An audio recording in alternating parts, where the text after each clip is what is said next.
ಆಚಿ ಮಸಾಲ. ಎಂತ ಅಡಿಗೆಯ ರುಚಿಯಾಗೋ ರಹಸ್ಯವು 20 ರೂಪಾಯಿ. ಹಸು ಕಳ್ದೋಗಿತ್ತು, ಅದಕ್ಕೆ ಹುಡುಕಕ್ಕೆ 8 ಹೋಗಿದ್ರು. ಕಿಲೋಮೀಟರ್ ಒಳಗಡೆ ಹೋಗಿದಾರಂದ್ರೆ ಇವಾಗ ಅಕ್ರಮವಾಗಿ ತಾವು ಅರಣ್ಯವನ್ನು ಈಗ ಪ್ರವೇಶ MM hills ಅಲ್ಲಿ ಅಕ್ರಮವಾಗಿ ಒಂದ್ ನಿಮಿಷ, ಅಲ್ಲ ಈಗ ಅಲ್ಲ ತಾವೇ ಹೇಳಿದ್ರಿ ಈಗ ಕೇಳಿಸ್ಕೊಳ್ಳಿ ಸರ್, MM hills ಅಲ್ಲಿ MM hills ಬಹಳಷ್ಟು ಅಲ್ಲಿ- ಸೂಕ್ಷ್ಮವಾದಂತ ತಡ್ರಿ, place ಇದೆ. ಒಂದ್ ನಿಮಿಷ ಕೇಳಿಸ್ಕೊಡ್ರಿ.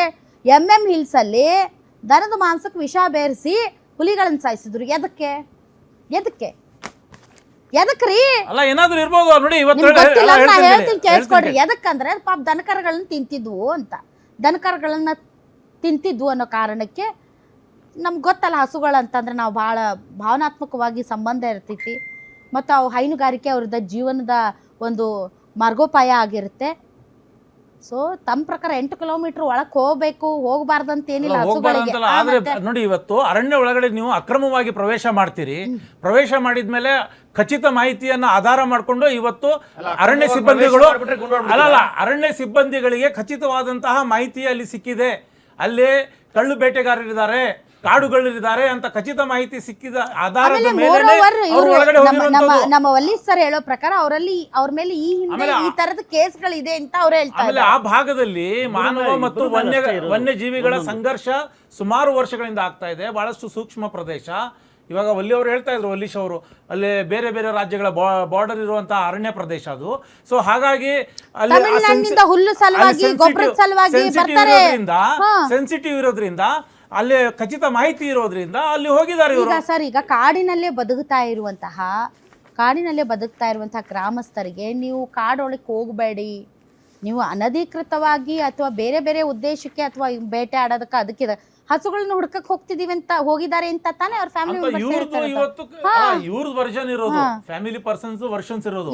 ಆದ್ರೆ ಇವತ್ತು ನಮಗೆ ಸರ್ಕಾರಕ್ಕೆ ಬಂದಿರುವಂತಹ ಮಾಹಿತಿ ಪ್ರಕಾರ ಸರ್ಕಾರ ಇವತ್ತು ಏನು ಕ್ರಮ ಕೈಗೊಂಡಿದೆ ಅದರ ಪ್ರಕಾರ ಅಲ್ಲಿ ಕಾಡುಗಳರಿದ್ರು, ಅಕ್ರಮ ಬೇಟೆಗಾರರಿದ್ರು. ಆ ಹಿನ್ನೆಲೆಯಲ್ಲಿ ಅಲ್ಲಿಂದ ದಾಳಿ ಆಗಿದ್ದಕ್ಕೆ ಪ್ರತಿ ದಾಳಿಯನ್ನ ಮಾಡಿರುವಂತದ್ದು. ಅದು ಸ್ಪಷ್ಟವಾಗಿ ಮಾನ್ಯ ರಾಮಲಿಂಗ ರೆಡ್ಡಿ ಅವರು ಹೇಳಿದ್ದಾರೆ. ಬೆಳಗಿನ ಜಾವ ಆಗಿರೋದ್ರಿಂದ ಸಾಕಷ್ಟು ಅನುಮಾನಗಳಿವೆ ಸರ್, ಅದನ್ನೇ ಎಲ್ಲರೂ ವ್ಯಕ್ತಪಡಿಸ. ಸ್ವತಃ ನಿಮ್ ಪುಟ್ಟರಂಗ ಶೆಟ್ರು ಮತ್ ಮಂಜುನಾಥ್ ಅವರು, ಹನೂರು ಶಾಸಕರು ನೋಡಿ, ಇವತ್ತು ಅವರು ಆ ಭಾಗದಿಂದ ಬರ್ತಾರೆ. ಅವ್ರದೇ ಆದಂತಹ ಒಂದು ಹೇಳಿರ್ಬೋದು, ವೋಟ್ ಪಾಲಿಟಿಕ್ಸ್ ಕಂಟೆಸ್ಟ್ ಅಲ್ಲಿ ಹೇಳಿರಬಹುದು. ಆದ್ರೆ ಸತ್ಯಾಸತ್ಯತೆ ಇರ್ಲಿ. ಅರಣ್ಯ ಸಚಿವರು ಇವಾಗ ಸದನದ ಪಟಲ್ ಮೇಲೆ ಹೇಳಿದಾರೆ ಅಂದ್ರೆ ಅರಣ್ಯ ಸಚಿವರು ಅದು ಖಚಿತವಾದಂತಹ ಮಾಹಿತಿ ಅಲ್ಲ. ಖಚಿತನೋ ಅಥವಾ ನ್ಯಾಯನೋ ಅದ್ ನಮ್ಗಿನ್ನೂ ಕನ್ಫರ್ಮ್ ಆಗಿಲ್ಲ. ಯಾಕಂದ್ರೆ ತನಿಖೆ ನಡೀಬೇಕು. ತನಿಖೆ ನಡೀಲಿ, ತನಿಖೆ ವಿಷಯ ಇದೆ. ತನಿಖೆ ಇವತ್ತು ಸತ್ಯಾಸತ್ಯತೆ ಬಯಲಿಗೆ ಬರುತ್ತೆ. ಅದ್ರ ಪ್ರಕಾರ ಸರ್ಕಾರ ಏನ್ ಕ್ರಮ ಕೈಗೊಳ್ಳಬೇಕು ಅದು ಕ್ರಮ ಕೈಗೊಳ್ಳುತ್ತೆ.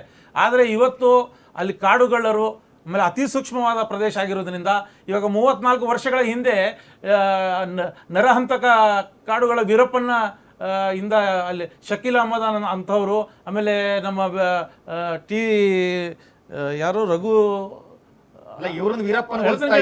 ವೀರಪ್ಪನ್ ಹೋಲ್ಸಾ ಇಲ್ಲ ನಾನು. ಆ ಸೂಕ್ಷ್ಮ ಅಲ್ಲ 34 ವರ್ಷಗಳಿಂದ ಅವ್ರು ಹೇಳೋದು ಬಿಟ್ರೆ ವೀರಪ್ಪನ ಆಗ್ತಾರೆ ಅಂತ.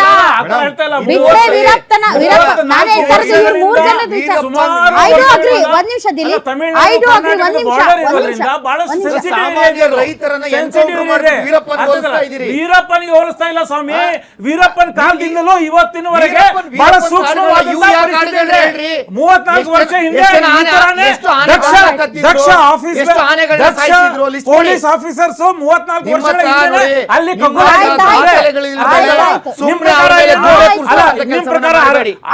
ಅರಣ್ಯ ಸಿಬ್ಬಂದಿಗಳ ಮೇಲೆ ಶೂಟೌಟ್ ಆಗ್ಬೇಕಾಗಿತ್ತಾ? ಅರಣ್ಯ ಸಿಬ್ಬಂದಿಗಳ ಶೂಟೌಟ್ ಅಲ್ಲ, ಅವ್ರು ಯಾಕೆ ಗುಂಡು ಎದೆ ಹೊಡೆದ್ರು, ಕಾಲ್ ಹೊಡಿಬೇಕಾಯ್ತು ನೋಡಿ. ಬೆಳಗಿನ ಮಾನ್ಯ ಮಂತ್ರಿಗಳು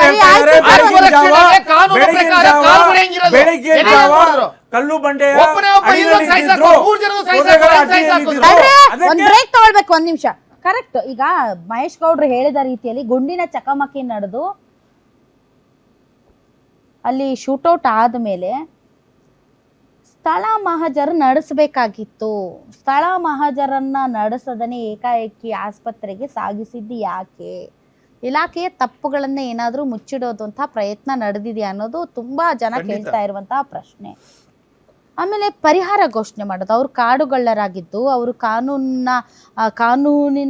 ಕಾನೂನನ್ನ ಮೀರಿ ವರ್ತನೆ ಮಾಡ್ತಾ ಇದ್ದಾರೆ ಅನ್ನೋದಾದ್ರೆ, ಅವ್ರು ಕ್ರಿಮಿನಲ್ಸ್ ಅನ್ನೋ ಕಾರಣಕ್ಕೆ ಅವ್ರ ಮೇಲೆ ಶೂಟೌಟ್ ನಡೆದಿದೆ ಅಂದ್ರೆ ಪರಿಹಾರ ಯಾಕೆ ಘೋಷಣೆ ಮಾಡಿದ್ರು? 5 ಲಕ್ಷ ರೂಪಾಯಿ ಪರಿಹಾರ. ಅದಕ್ಕೆ ಮತ್ತೆ ಶಾಸಕರು ಹೆದರಿ ಮತ್ತೆ 15 ಲಕ್ಷ ರೂಪಾಯಿ ನೀಡೋದಾಗಿ ಹೇಳಿದ್ದಾರೆ. ಈಗ ಹೇಳ್ತಾರೆ 50 ಲಕ್ಷ 1 ಕೋಟಿ ಕೊಡ್ರಿ ಅಂತ. ಸೊ ಅವರು ಕ್ರಿಮಿನಲ್ಸ್ಗಳಾಗಿದ್ದರೆ ಅವ್ರಿಗೆ ಪರಿಹಾರ ಯಾಕೆ ಕೊಡ್ತಿದ್ರು?